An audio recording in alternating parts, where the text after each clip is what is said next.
please everyone give it up for Mr. Curtis Fornes!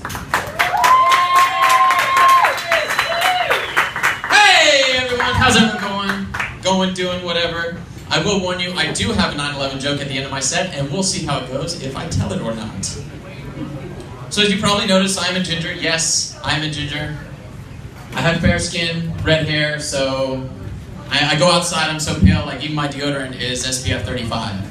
I can't play around, everything's emerging. I go outside, I take off my shirt, I look like Edward Cullen in the Vatican, but instead of sparkles, it's just freckles and skin cancer. It's bad. It's really bad. I work at a bar, I meet a lot of different people, and I met this one guy. He's 82, 3 or more vet. He told me a joke for the set, so he was like, "Oh, try it out." And so we'll see. So what's black and doesn't work? Decaf coffee. Hey-o. And he laughed until I was uncomfortable.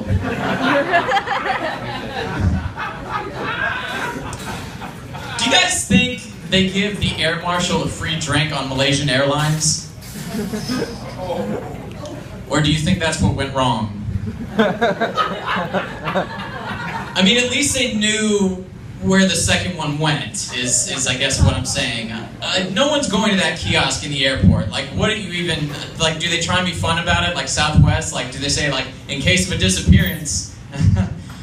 But, I mean, really, when you, like, no one's getting on early for that particular flight. I don't know, like, after they do the seatbelt, they do, like, one of these motions, like, after everything. I don't know. Growing up, my mom told me, growing up, taught me not to pick my nose in public. And now I thought, well, she's never done cocaine. What I'm saying is save those tissue, guys. It's a recession. Are you catching what I'm throwing down? Are you smelling what I'm stepping in? At what point during a job interview do you bring up that you're a sex offender? Do you start with it, or do you, and because they're gonna find out. Like, there's a background check. Like, how big of an asset are you to the company? Like, do you drop it, like, do they say, like, get the hell out, or do they let you tell the story? It depends. I'm curious myself, and so I thought, like, oh, well, I was 16, I met her at an Ollie Koala's. My parents were 10 years apart. I believe age is just a number. I saw her in the ball pit, and about 2 slices of pepperoni pizza and a freeze pop later, I get arrested for having her in my ball pit. We'll see about that 9/11 joke, folks. We'll see I always get frustrated working at a restaurant. I had this, I get just really snappy older people. I remember I had this one situation. I was asking for a drink, and the old lady just kind of snaps up and goes, "Ah, water!" And just like, "Do you believe that?" It's weird. And I thought, like, I had this just really violent thought. I thought, how easily I could turn that Life Alert necklace into a noose if I wanted to. I could just MacGyver the shit. We're getting there. We're building senior abuse. Have you seen that commercial, though?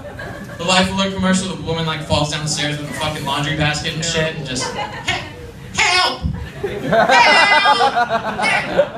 Help! Like, crying to her dog who has, like, cataracts and can't do shit for her either. Like, help! I saw a headline on the news the other day that said a local restaurant was giving out a discount on meals, a prayer discount for meals. And so I decided I'd go to the restaurant. I brought my prayer rug, and apparently there was a miscommunication.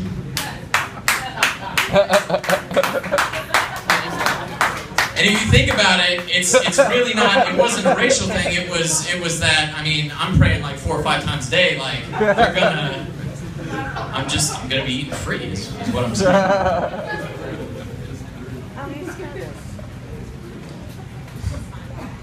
Fuck it, let's do it. I think Osama bin Laden might have had some good ideas at some point in his life. I'm saying some, not all of them. But I'd like to think maybe he was a nice guy, like, early on. Like, growing up, like, he was one of those kids that was, like, really motivated. Like, people thought he was going to go somewhere, but they were kind of nervous where. And so they would, like, overly encourage him to just hope he, like, used it in a good way or something. Like, he's out playing in the sand or something, like, great catch, Osama. or something like that. Like, I would like to think, like, maybe in a few years we have, like, a documentary that's, like, Meet the Bin Ladens, and we find out, like, he's actually, like, a pretty cool guy, and then something, like, horrible happened. Or, like, growing up with a kid, like, he had, like, a little pet, like, a pet llama, like Osama's llama, and they got in all sorts of, like, hijinks and adventures. And they'd, like, run around the neighborhood, and they would, like, steal, like, you know, the ID shells and stuff from, like, neighborhood kids and things like that. And say the documentary went really well, and they, like, made a spin-off show, and it was called, like, Osama's Llama's Baby Mama Drama on TLC. I have one joke to finish that, but I'm afraid to say it. Do How it! much time do I have? Am I done? Do it! Going?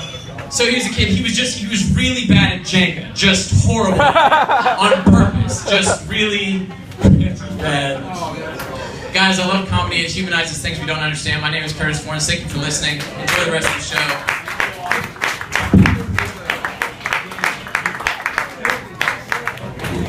Give it up one more time for Curtis Fornes. Oh man, it is getting interesting in here.